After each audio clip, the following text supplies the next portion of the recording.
Santos Americanos.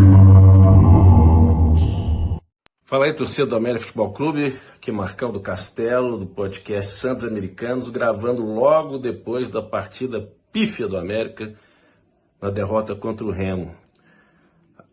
O William Batista escalando Miqueias novamente no meio de campo, achei uma escalação com a entrada dele medrosa, para enfrentar o time do Remo, que não tem nada demais.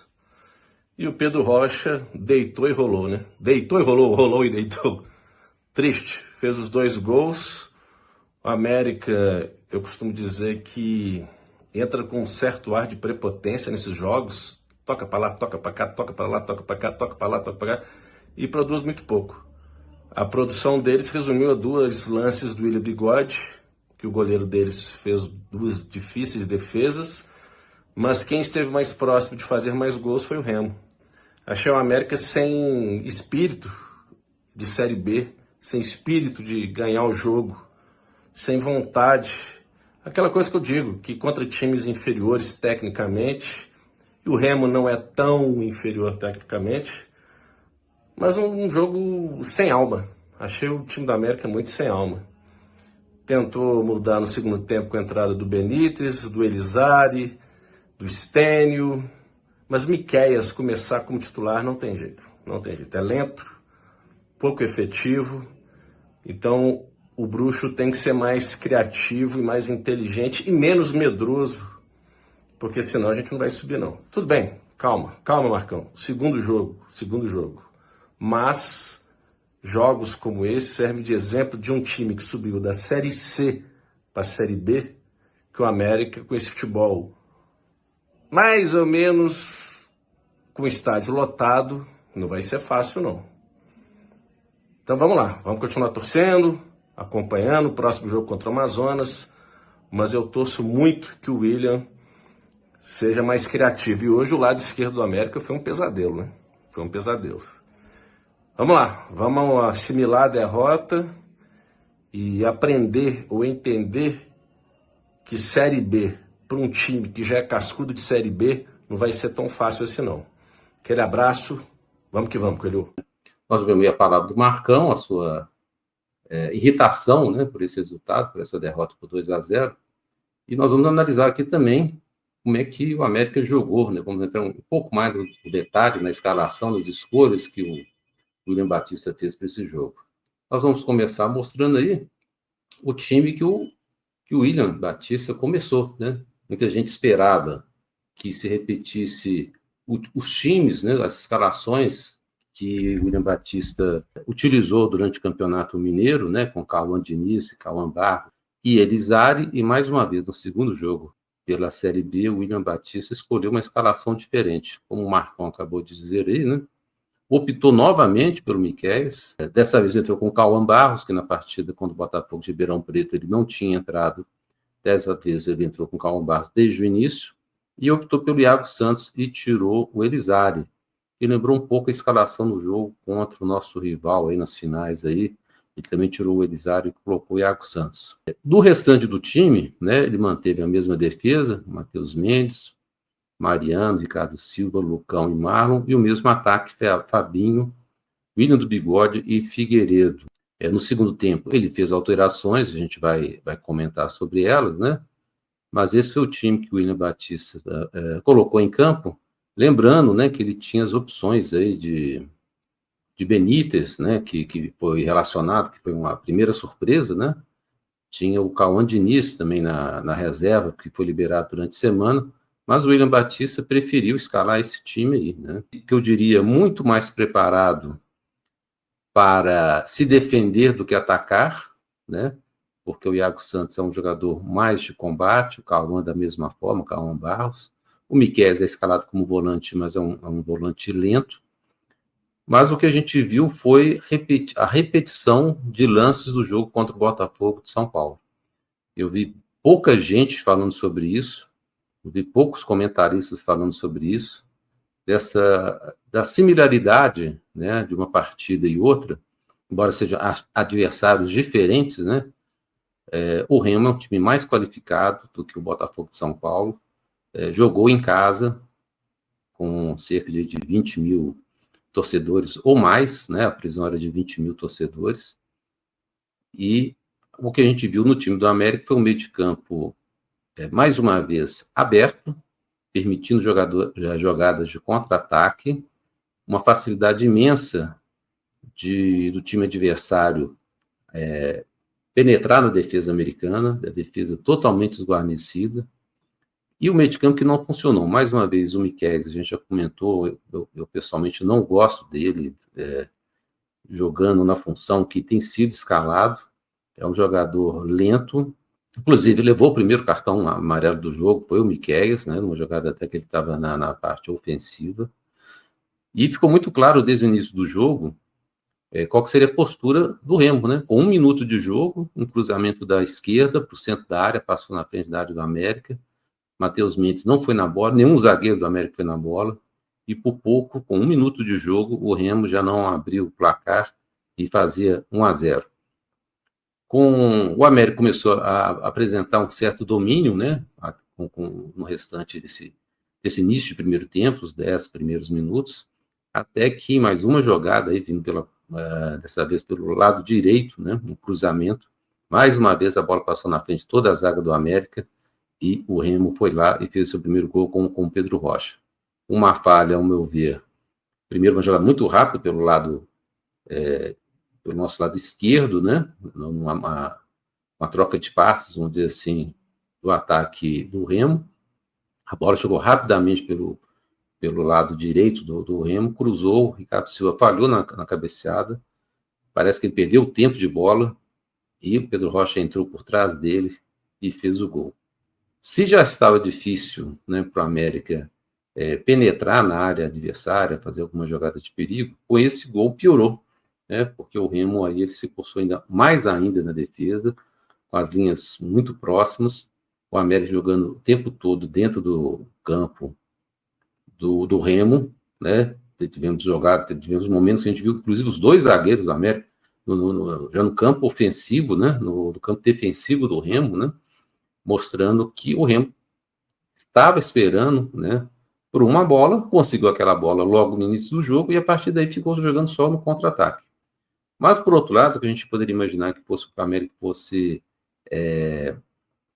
insistir, né, em jogadas de perigo, a gol, né, tentasse alguma coisa diferente, o América ficou fazendo um jogo burocrático, um jogo de muitos passes, de pouca penetração, de pouca utilização dos laterais para cruzar a bola indo até a linha de fundo, até que cruzou muita bola, não cruzou bola para, por exemplo, o Willian do Bigode, que eu não lembro de muitos gols do Willian do Bigode de cabeça, né?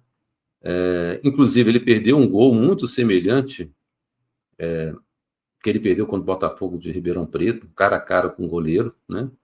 E eu tinha alertado no episódio anterior, quem assistiu o episódio nosso de sábado, eu alertei que esse goleiro do Remo era um goleiro bom, Marcelo Rangel.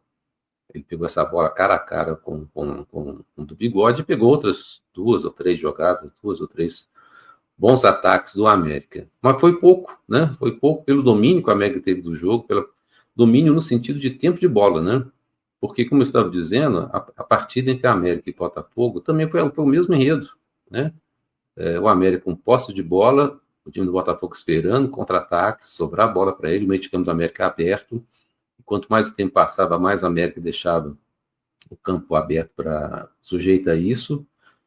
Só que hoje, né, contra o Remo, o América pegou um adversário mais qualificado, né? A gente comentou aqui também no episódio desse sábado, dos jogadores que o Remo tem, né? Montou um time bastante competitivo, um time que está ali da Série C, né? Ter conseguido o Viseu, o Pedro Rocha, Pedro Castro, esse Marcelo Rangel, conseguiu agora uma contratação do Regis, um zagueiro do Vitória que ainda não estreou. Então o Remo está montando um time bem forte, principalmente a gente pensar que é um time de Série C, né? O Remo na temporada passada foi 4º colocado da Série C, não foi nem campeão, não, 4º colocado. E com um estádio que sempre vai estar cheio, né? Com a torcida sempre presente, jogando num estado que é muito quente, num horário também favorável, vamos dizer assim, para eles que já são mais acostumados, o Remo tem tudo para fazer uma campanha até surpreendente, né? Da equipe que subiu do ano passado, da C para B, sobraram poucos jogadores, e, se não me engano, foi o time que mais contratou nessa janela interestadual aí, né? Fez 4 contratações no último dia para reforçar mais ainda o seu time. Mas eu estava falando aqui da escalação do América, né? E aí nós tínhamos aí essa escalação, a gente viu mais uma vez um Fabinho desaparecido no jogo, acabou sendo substituído no segundo tempo, mas o Fabinho, se no primeiro jogo contra o Botafogo de São Paulo, ele foi talvez o jogador mais perigoso do América, que mais criou jogadas, nesse jogo contra o Remo, é um jogador praticamente desaparecido. O Fabinho não fez nada nesse jogo, e por pouco não acontecia o mesmo que aconteceu no jogo contra o Botafogo, né, que o William Batista nem tirou o Fabinho naquele jogo. Contra o Remo, ele foi tirar o Fabinho já faltando 5, 10 minutos, né, se contar aí o tempo extra, né? O Fabinho não fez absolutamente nada.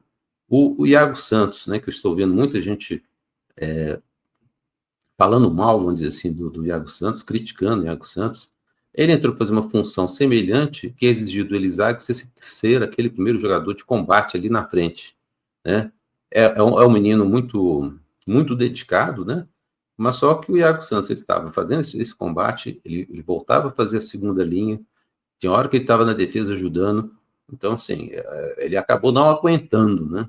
Quando ele entrou no jogo contra o Botafogo, por exemplo, ele foi fazer mais o lado direito do América, fazer um apoio ali para o Mariano, o Fabinho ou o Figueiredo, que cai pelo lado de lá, mas hoje ele ficou um pouco perdido, né? Talvez porque o meio de campo do América, o Miqueias e Cauã, estava totalmente perdido também, né? Cauã Barros, uma partida que pouco se falou nele. O Miqueias, como eu disse, é um jogador lento, não conseguiu acompanhar o ataque do Remo, não conseguiu dar o combate que merecia, e aí ficou fácil, né, para o ataque do Remo atacar aí o América nos momentos aí em que conseguia a bola em velocidade. Se contra o Botafogo o América não perdeu, não levou 1, 2 ou 3 gols, contra o Remo, nas vezes que teve oportunidade, né, ele foi lá 3 vezes, nós vamos ver daqui a pouco a estatística do jogo, e dessas 3, 2 dos chutes a gol, ele foi lá e fez 2 gols. No primeiro gol, acho que o Matheus Mendes poderia ter se esforçado um pouquinho. No segundo, da mesma forma, essa bola que cruzou a área toda logo no primeiro minuto, também achei que o Matheus faltou ação, né? Faltou reação dele, mas no segundo tempo, depois desse segundo gol, nas outras jogadas que aconteceram durante a partida, o Matheus Mendes foi bem, mas achei a defesa do América lenta, né? Achei o Mariano dessa vez fraco, não aguentando a velocidade de quem caía às costas dele ali. Achei que o William Batista poderia ter trocado, mesmo que fosse para colocar o Samuel, que é o lateral muito mais novo, né? Mas pelo menos tem mais pique, tem mais gás. O Marlon, no segundo tempo, jogou praticamente sozinho, né? O lado esquerdo do América ficou manco, porque ninguém dava cobertura a ele. Ricardo Silva e Lucão lentos também, né? Então, foi um festival de horrores da defesa para trás. Mas da defesa, não, do meio de campo para trás. Mas do meio de campo para frente também, a gente viu o Fabinho sumido, ou seja, não vimos. Figueiredo, dos 3 do trio ofensivo, é para mim o melhor, acabou sendo substituído. E o Bigode, mais uma vez, uma partida que deixou a desejar pelo nome que ele tem, pelos títulos que ele tem. No segundo tempo, o William Batista entrou inicialmente aí, tirou o Miqueias, né? Tirou o Miquel e Iago Santos, né? E entrou com o Elisari e o Benítez, né? E aí, um pouquinho mais à frente, ele tirou também o Fabinho para colocar o Stênio, tirou o William do Bigode para colocar o David Lopes e tirou o Figueiredo para colocar o Miguelito. Em determinado momento, como eu estava dizendo, o América ficou manco. O América começou a jogar só pelo lado direito, com o Miguelito, né, as jogadas muito ali pelo lado direito. O lado esquerdo começou a ficar só o Marlon atacando, era Miguelito e Mariano. Quando queriam fazer alguma jogada pelo lado esquerdo, só tinha o Marlon, né? E a gente já comentou que o Marlon Chega no segundo tempo, é natural que ele canse, né? E o William Batista só veio fazer correção disso já nos minutos finais, quando ele colocou o Stene, que foi praticamente o único jogador que chegou até a linha de fundo para cruzar para dentro da área. Os poucos minutos que ele ficou em campo, ele jogou mais do que o Fabinho, fez mais do que o Fabinho. O Benítez não entrou tão bem, né? Em determinado momento, ele estava jogando junto à zaga, né? Ele era quase um volante na frente do Lucão e do Ricardo Silva, quando ele deveria talvez estar mais próximo do William do Bigode. O Elizari entrou, mas também não entrou, né? Não jogou a bola que se esperava dele, tentou organizar alguma coisa, mas aí a defesa do Remo já estava muito fechada. O Miguelito veio suprir aí o lado direito com a saída do Fabinho, mas mesmo com essa formação, mesmo com jogadores mais técnicos, com o Miguelito, com o Elizari, com o Benítez, né? O meio de campo do América e a parte ofensiva do América continuou não funcionando. Muitas falhas de passe, muito exagero de querer fazer talvez uma jogada bonita, muita dificuldade de entrar na área adversária. O Remo teve uma relativa facilidade, né, pelo jogo burocrático do América, jogando para os lados, muitas bolas recuadas do América, quando entrava próximo da grande área, aí recuava a bola. Quer dizer, não foi um jogo objetivo do América, o América não fez uma boa partida, ficou devendo em todos os sentidos, né, porque não criou, né, ou criou muito pouco, e quando foi atacado, teve dificuldade de se defender, né. Nós vamos ver aqui a estatística do jogo, que está aí, ó, posse de bola, o América teve 74% de posse de bola contra 26% do Remo, uma posse de bola exagerada, e é exagerada especialmente porque o América não soube o que fazer com a bola.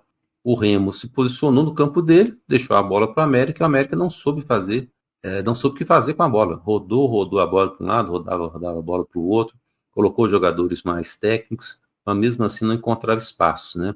Porque, para mim, faltou jogador de profundidade, faltou jogador que abrisse, né? Que, como os técnicos gostam de dizer, né? Que desse amplitude ao time do América, e isso só foi acontecer com a entrada do Stênio. Essa entrada do Stênio já foi muito tarde, né? Essa entrada do Stênio já foi com 35, 40 minutos, né? Talvez se ele tivesse entrado mais cedo, ele poderia ter ajudado mais, o América poderia ter feito uma partida melhor. Total de chutes, o América deu 13, o Remo deu 11. No gol, o América deu 6 e o Remo deu 3, né? Dos 3, 2 entraram, né? Uma foi uma defesa do Matheus Mendes. E o chute no gol 6 do América aqui, né? Mostrou que o Marcelo Rangel é um bom goleiro, né? Um goleiro que, inclusive, na transmissão da Disney Plus, eles disseram que o Marcelo Rangel já é ídolo lá em Belém do Pará. Chances perigosas de gol. O Remo teve 2, né? E segundo essa estatística aqui, que é do 365 score, não teve nenhuma do América. Foram 2 escanteios a favor do Remo, 6 a favor do América. Apenas o impedimento do América, nenhum do Remo. E a gente vê também a quantidade de passos completos do América, né? Mais de quase 600, né? Contra um número bem menor do Remo, mas muito em função disso, né? Porque o América ficou tocando excessivamente a bola para os lados, não foi objetivo, não soube criar jogadas, não soube dar amplitude, e o William Batista foi muito mal, né? Nas substituições, demorou para substituir. Lógico que a gente tem que considerar aí que o América, no segundo tempo, quando voltou para o segundo tempo, o América levou um gol logo no início do tempo, né? Quer dizer, se havia algum plano de jogo, né? Vamos dizer assim, do William Batista para o início do segundo tempo, você tinha planejado taticamente mudar alguma coisa, foi para o espaço, porque o segundo gol do Remo saiu muito cedo, né? Foi uma derrota que realmente mostra a fraqueza do América, seja de meio de campo, seja de defesa ou de ataque. As substituições não vingaram, o América continua sem ganhar fora de casa, já está aí desde a Série B do ano passado, desde daquele jogo contra a Ponte Preta, né? Que, se não me engano, foi em setembro, e o América não consegue vencer fora de casa. E, embora a gente esteja muito nisso do campeonato, é um alerta, né? O América, inclusive, vem vivendo de alertas, né? Que esse ano o América se não me engano, só venceu também fora de casa pelo Campeonato Mineiro contra o Betim, gol de pênalti, né? Até na Copa do Brasil foi eliminado jogando fora de casa. Então são alertas, são avisos, né? São deficiências que a gente vai vendo ano após ano, né? Mais um ano aí do América com essa dificuldade aí de jogar fora e precisa reagir, né? E vai ter essa oportunidade agora na quinta-feira contra o Amazonas. Mas precisa reagir fora de casa também, né?